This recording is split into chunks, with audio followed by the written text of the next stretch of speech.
You've got a subway-related iPhone app called StationStops. Yeah, it's actually Metro North commuter rail related. When I first moved here from California, I rode Metro North and realized that there wasn't any real mobile applications or signs at my station about when my next train was going to arrive.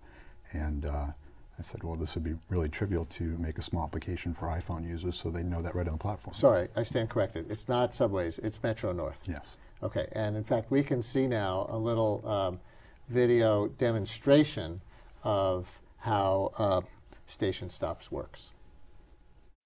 Very cool. And my sources tell me that the MTA was just too thrilled to help you out.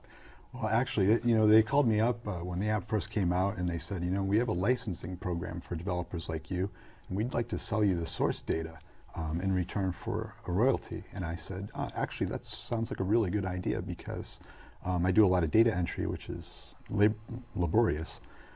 So I tried to get into this arrangement with them. They wanted $5,000, and they didn't want to promise me that they'd ever update the schedule. And I told them we needed to negotiate on those points. And they replied that they were going to take down my app and my website for copyright infringement. Nice. Why isn't that a matter of public information? The schedules, the station stop information, the kinds of things we saw you accessing there. It's because of the complicated structure of MTA. MTA is a semi-private organization which is set out by the New York State. And as a result, there's some interesting issues involved that shouldn't be involved if MTA was a city organization. But there's another matter which trumps this, and that is the data I was using was factual. And under U.S. copyright law, you can't claim any copyright on factual data.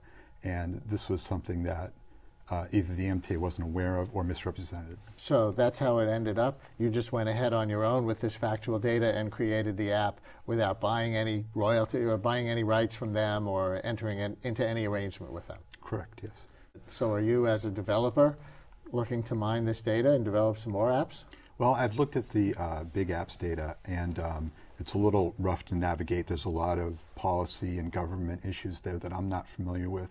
I don't think the bulk of the data set is stuff that is of interest to every New Yorker every day. I'm more interested in transit data because people need that every day. They need it mobile, they need it on the web, and they need it updated. All right, well, it's the intersection between individual creativity and the idea, the value of open government being implemented at all levels. Thank you both very much for coming in and sharing this. Thank you. Thank you. This is